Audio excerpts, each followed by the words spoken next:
Hi, my name is Sylvia Ash-Bullard and welcome to TVC 22's bi-weekly news show called the Rockland Bulletin. The United Counties has finally received approval to begin work on widening Highway 17. Clarence-Rockland Mayor Guy Desjardins says the first steps include obtaining additional money from the province, working out the project's engineering details, and trying to establish a partnership with the City of Ottawa on the project. The UCPR has so far received $40 million for work to be done on the 9-kilometer portion running through Rockland from Landry Road to Canaan Road. The City of Clarence-Rockland is ready to go ahead with Phase 1 of the 10-year Capital Works program. This phase was first brought to City Council in September, with the ensuing weeks allotted for members to prepare feedback on the timing of the projects. Most of the work will deal with road and sewer repairs, as well as work on bridges, culverts, water, and sewage infrastructure. Some recommendations include the removal of a portion of Pilon Road from Saint Pascal to Henri and completing repairs on Blue Jay and Cardinal Streets earlier than previously planned. The second phase of the 10-year Capital Works program is expected to be drafted and approved by Council by June 2018. Ontario Progressive Conservative Party leader Patrick Brown visited a poultry and crop farm in St. Isidore recently and met with owner Marcus Harley to talk about how the province's electricity plan is not working for farmers. Harley had not taken advantage of the government's repayment program and, in an effort to reduce his electricity bill, invested $50,000 in cogeneration. Brown was accompanied by Amanda Simar, the PC candidate in Glengarry Prescott-Russell. Prescott-Russell's Emergency Services says it can only respond to the most urgent emergencies 48% of the time within the 8-minute target set by the Ministry of Health and Long-Term Care. That is the department's goal for this year and next. However, Micha Chrétien, who is the Director of Emergency Services for Prescott-Russell, says the 8-minute target is unfair because it doesn't take into account the resources, size, and concentration of the various municipalities. Chrétien said the figure should be 15 minutes and 59 seconds, which is for the remaining CTAS categories. He thinks the 8-minute target should be changed to reflect the reality that Prescott-Russell consists mostly of rural communities. Canadian Guide Dogs for the Blind is seeking volunteer puppy raisers in Ottawa and surrounding area. This is a long-term volunteer commitment of 12 to 18 months. The volunteer raises the puppy in their home, teaching basic obedience and socialization. The unique part of this volunteer position is taking the puppy nearly everywhere you go.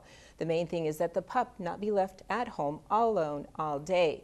Current volunteers include stay-at-home parents, post-secondary students, individuals who work from home or have their own business, part-time workers, or retirees. Puppy raisers who are employed full-time and have permission from their employer can have the puppy in the workplace. All food supplies and veterinary expenses are provided by the organization.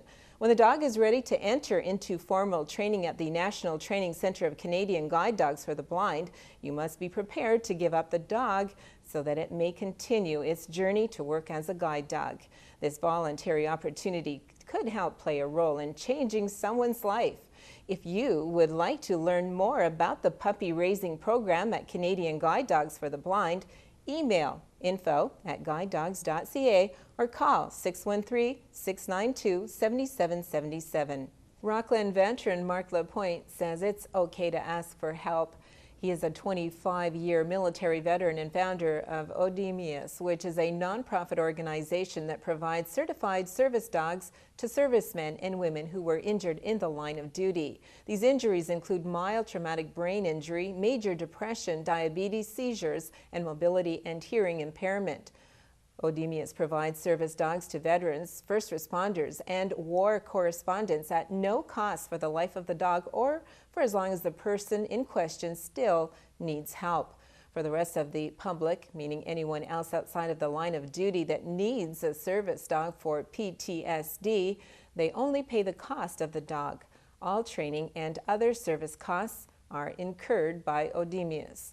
On top of this, the organization is also in the works of developing a program that would provide service dogs to the children of men or women in the line of duty that may be affected with PTSD due to their parents.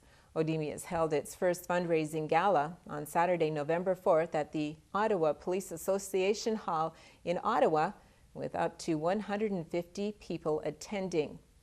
You can find out more about the organization at their website, audeamus.ca.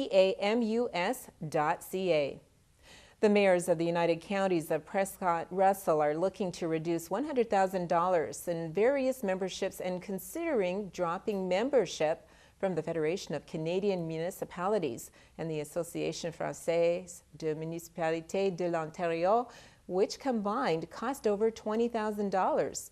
Most of the mayors agreed that the Federation of Canadian Municipalities in particular focused on big cities, and the UPCR would not be losing any lobbying power if it dropped its membership. On the other hand, better lobbying power is partly what's keeping the UCPR as a member of AFMO.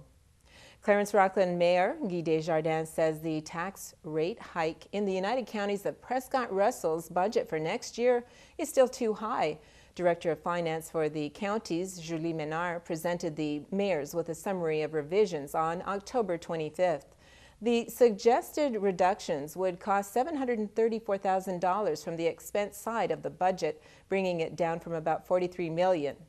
It also reduces the original 5.4% tax rate increase needed for the first draft of the budget. Desjardins says there should still be more cuts. Several members of the county's council agreed with a suggestion to bring the rate down to 2.5%. The draft budget comes back during County's Committee of the Whole session in early November, when UCPR administration gets information for the final 2018 budget plan. That comes up before Council at the end of November. And here is Andrea with the Business Report.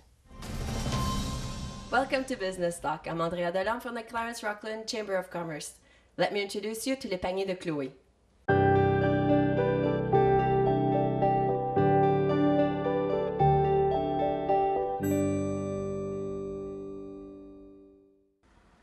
Good morning, Sylvain.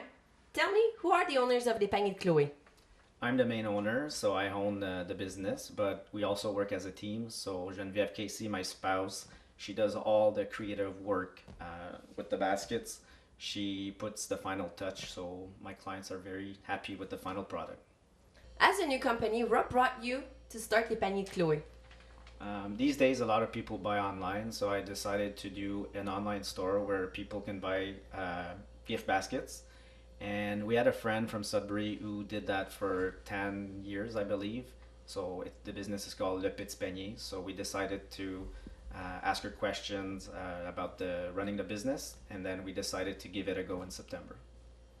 What product does Les Paniers de Chloé offers? We have a lot of products. We try to keep them local, so to encourage local businesses. So far, right now, my main suppliers are from Toronto or Montreal, the Laurentians region. So most of our products inside the baskets are gourmet foods. We also have like spa products like soaps, bath bombs. But I've seen with the sales that a lot of people want to customize their own baskets, so we're open to this idea as well. Who can purchase them?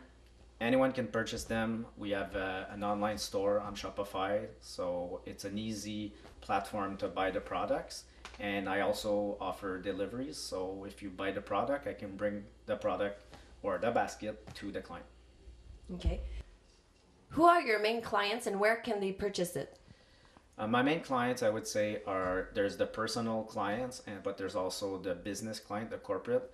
So I'm trying to offer the baskets to businesses who like to give baskets to their clients or even their employees. So that would be the corporate side. And then personal, you can buy a basket for any occasion, any themes.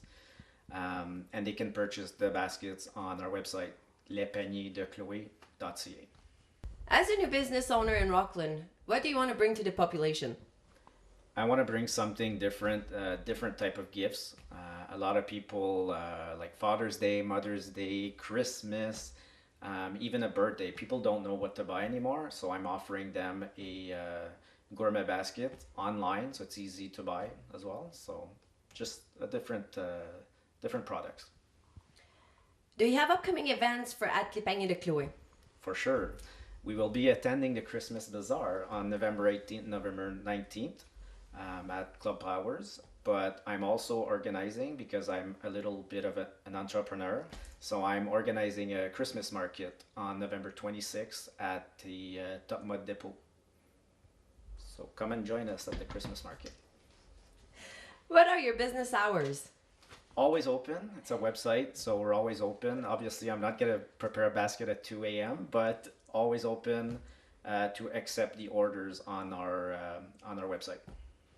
Well, thank you, Sylvain, for having us today, and congratulations on your new business.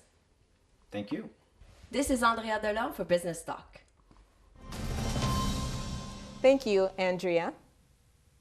The city of Clarence-Rockland reminds all motorists that overnight winter parking restrictions are in effect as of November 15th and remain in force until April 1st. This means that parking on city streets will be prohibited between 1 a.m. and 7 a.m. Vehicles parked in violation of this bylaw will be ticketed. The fine for this violation is $70. With winter quickly approaching, snowmobilers are getting ready to hit the trails when the snow hits. However, some members of the Council of the United Counties of Prescott-Russell feel that the annual $172,000 budget to maintain the 72-kilometer recreational trail should be cut because they're not convinced snowmobiling brings in enough revenue to justify the expense. Snowmobile enthusiasts argue that this budget does not actually cover costs for the entire trail, leaving most of the work to volunteers. As well, Pascal Roy, a Clarence Creek member of District 1 of the Ontario Federation of Snowmobile Clubs, says there is actually a $12 million impact in the area. In addition, over 400 snowmobiles were sold in the county last year, and the two major dealers employ over 100 people. Ontario is now accepting applications from organizations interested in opening new seniors active living centers to develop up to 40 new centers across the province over the next 3 years. These new centers will help meet the needs of Ontario's growing seniors population by offering programming that supports seniors to remain independent, healthy, and active, safe, and socially connected. Programming could include a range of activities such as exercise classes, transportation services, and communal dining experiences. The province currently supports a network of 263 centers across Ontario that welcome more than 100,000 people each year. Legislation that would regulate the sale and distribution of recreational marijuana in the province was introduced November 1st at Queen's Park. The federal government plans to make recreational marijuana legal next July. Officials have already said the drug will be sold in up to 150 stores run by the Ontario Liquor Control Board. Those stores will be separate from outlets selling alcohol, and illegal dispensaries will be shut down. Municipalities are to find out in the coming weeks where the government wants to locate the first batch of cannabis stores. Local music group Arcanson donated $2,500 to the Lalonde family from Hammond to help with medical expenses for 3-year-old Mackenzie, who suffers from an extremely rare degenerative genetic disease, of which there are only 30 cases known worldwide. During the group's official album launch in the Optimist Hall in Rockland at the beginning of October, CDs were sold in order to raise money for the family. The Kidney Foundation of Canada launched its first kidney car program back in 1992 after learning that the National Kidney Foundation south of the border was running a car donation program to help raise funds. What started as a small pilot in Ontario has grown nationwide and is an important revenue source for the Kidney Foundation to fund its mission. Today, Kidney Car is widely considered the most trusted name in car donation, having handled hundreds of thousands of vehicle donations. Donated vehicles, otherwise known as kidney cars, are either recycled or sold, and the proceeds are invested back into the activities to help the 1 in 10 Canadians living with kidney disease. The funds support vital kidney research, efforts to provide hope and support to help patients and their families, as well as public awareness initiatives to help raise awareness of kidney health and organ donation. Greg Robbins, Kidney Foundation Ontario branch president, says donating a car is no small gesture. Yet over the years, thousands of Canadians have given their car a lasting legacy that does make a difference in the fight against kidney disease. Donors like Harvey Thompson laud the program for its ease and simplicity. It's one of the easiest things I've done in relation to an automobile. It's one of the easiest things I've done in relation to an automobile, says Thompson, a volunteer and kidney car donor. It took one phone call to have my car picked up, the plates removed, and to sign over the registration. Cars can be donated online at kidneycar.ca or by calling toll-free 1-866-788-CARS 2277. And here is Stephanie with Health and Wellness. Hi, my name is Stephanie, and these are brand new segments of Health and Wellness. I will be speaking with Dr. Paul on subjects that matter to you. So, a lot of people are having back problems. What is the root of the back problems? Back problems and related pains are probably one of the most common things that we see today in adults and family physicians treat.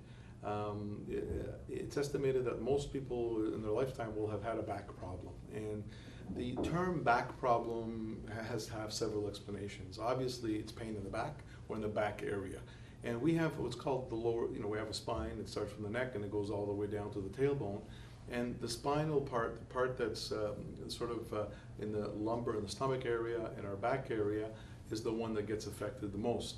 And the spine itself is made up of little bones, one after. So see my fist, so like this is one bone, another bone on top, and there's a space in between them, and that's called the interspinal space. So what happens is there are muscles and that protect that. So when we strain ourselves, our muscles, our stomach muscles and our paraspinal muscles, the muscles around them, protect that so they can stay intact. They don't move, okay? They stay intact like this. Because of a variety of reasons, we get what's called back lumbago. Lumbago means back pain.